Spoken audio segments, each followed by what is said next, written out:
com todos vocês. Eles queriam voltar ao fracasso. Por quê? Porque é mais fácil desistir. É mais fácil desistir. É mais fácil se entregar. Agora a Bíblia diz em Provérbios 24:10: se te mostrares frouxo no dia da angústia, a tua força será pequena. Então é necessário irmos para a luta. Quando eles começam a falar tudo isso, o povo começa a ouvir e começam a chorar. E chorar a noite inteirinha, murmurando, chorando, chorando, chorando. Vamos voltar, vamos voltar, vamos voltar. Esses 10 ficaram o tempo todo discutindo o tamanho dos gigantes. O tempo todo. Você já viu as pessoas que só discutem o problema, o problema, o problema, o problema, o problema? Eles chegaram falando assim: rapaz, você viu o tamanho dos gigantes? Mas eu louvo a Deus, que Deus sempre tem alguém para usar. No momento certo, na hora certa, Deus sempre tem alguém. E lá tinha Josué e Caleb. Enquanto eles falaram: você viu o tamanho dos gigantes? Josué e Caleb veio lambendo os lábios e dizendo: você viu o tamanho daquelas uvas? Olha que diferença. Você viu o tamanho daquelas uvas? 10 eram gafanhotos, complexo do gafanhoto. Complexo do gafanhoto. 2 eram exterminadores de gigantes e provadores de uvas. Foram no mesmo local. Foram ver a mesma coisa, vieram do mesmo local. A mesma situação, que para um era só gigante, problema, dificuldade, para o outro era possibilidade. Possibilidade em Deus. E por que tudo isso? No verso 30 está o segredo. No verso de número 30. Agora eu quero falar um pouquinho do relatório de Josué e Caleb. Olha o que Josué e Caleb disse. Quando eles falaram aquilo, o povo começou a ficar perturbado, o povo começou a chorar, o povo perdeu a expectativa, porque o medo vai contagiando, Aí vem Josué e Caleb, e a primeira palavra que ele nos dá, primeira palavra, eu disse aqui, olha, 8 itens, eu disse aqui já 8 itens, do relatório dos 10 espias, os negativos. Agora eu vou falar sobre 8 itens do relatório de Josué e Caleb. 8, a mesma coisa, interessante, a mesma coisa. E o relatório deles está baseado principalmente no capítulo, ou melhor, no versículo de número 30. Olha aí, Então Caleb fez calar o povo perante Moisés e disse: subamos animosamente e possuamo-la em herança, porque certamente prevaleceremos contra ela. Aqui vem o primeiro princípio que Josué e Caleb nos ensina para o empreendedor de sucesso. Isso à luz da Bíblia, à luz da palavra de Deus. O primeiro princípio,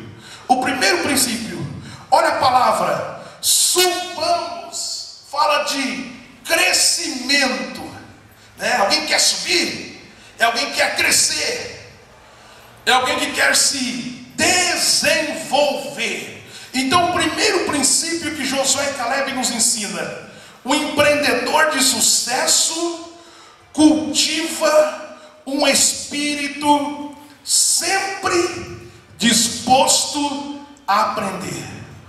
Se você puder anotar isso, um empreendedor de sucesso é igual Josué e Caleb. Ele cultiva um espírito sempre disposto a aprender. Ele sempre quer crescer, ele quer desenvolver.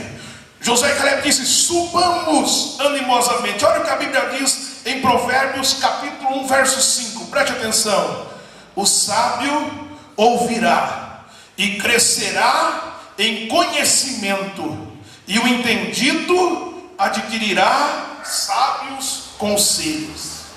Olha o que a Bíblia diz em Provérbios, capítulo 25, verso 12. Ó, preste atenção. Como pendentes de ouro e gargantilhas de ouro fino, assim é o sábio repreensor para o ouvido atento. Olha o que a Bíblia diz em Oséias 4:6. O meu povo foi destruído porque lhe faltou conhecimento. Olha o que a Bíblia diz em Provérbios capítulo 2, verso 3 e 5. E se clamares por conhecimento e por inteligência, e alçares a tua voz, se como a prata buscares, e como tesouro escondido a procurares, então entenderás o temor do Senhor e acharás o conhecimento de Deus. Então o primeiro princípio, Josué e Caleb disse: olha, nós precisamos subir em direção do objetivo, nós precisamos crescer, nós precisamos desenvolver. Então o primeiro princípio é cultivar um espírito sempre disposto a aprender, a saber mais, a buscar novas informações, a pesquisar mais sobre a sua área, a pesquisar mais o seu mercado, a buscar, a se atualizar, a inovar, é buscar informações dentro do propósito que você estabeleceu, dentro do objetivo. E qual era o objetivo desses homens? Era a terra, era conquistar, porque Canaã não representa o céu, porque no céu não tem gigantes, lá tinha gigantes. Canaã não representa o céu nesse contexto aqui que eu estou ministrando. Lá tinha gigantes. Lá tinha gigantes, no céu não tem gigantes. Canaã representa os seus objetivos nesse contexto. Representa o seu local de vitória. Representa o seu local de batalha. Representa a sua empresa. Representa o seu dia a dia. Representa a sua batalha, a sua luta. É o seu local de vitória nesse contexto. Canaã representa o local onde você tem que derrubar os gigantes, né? É todo dia, né? Derrubando os gigantes, né? É todo dia matando leão, matando urso. Tem que ir na vida, é a luta, é a batalha, né? Então Canaã representa isso para todos nós. E Josué e Caleb estavam dispostos, né, a não abrir mão do seu objetivo, do seu propósito. Mas olha que interessante. Ele disse assim: olha, subamos animosamente. Olha que interessante. Não adianta só subir. Subamos animosamente. Ânimo fala de motivação. Então, o segundo princípio para um empreendedor de sucesso, à luz da Bíblia, né, que neste contexto é a luz da palavra de Deus. Esse é o segundo princípio, se você quiser anotar, né? O empreendedor de sucesso cultiva sempre a sua autoestima.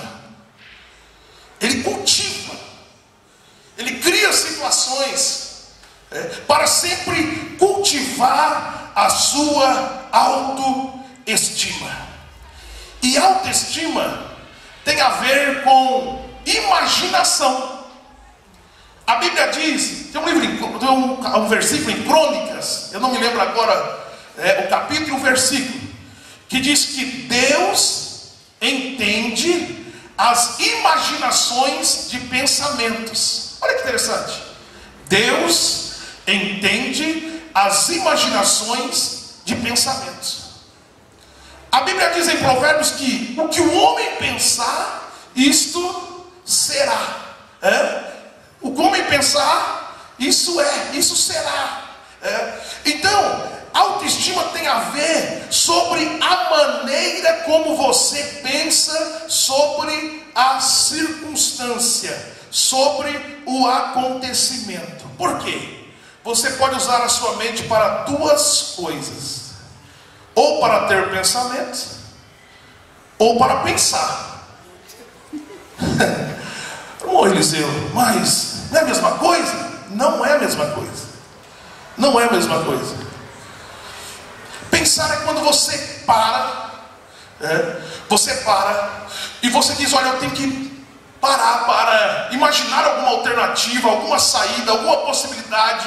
Você começa a pensar, começa a escrever. Você parou para pensar. Pensamento são aqueles pensamentos intrusos que vêm durante o dia. Ou vocês são diferentes? Não. Aqueles pensamentos que vêm, pensamentos indesejados e até pensamentos atormentadores. Porque um dos locais que mais se trava a batalha espiritual é na nossa mente. O inimigo, ele quer trabalhar inclusive para a gente ser como esses 10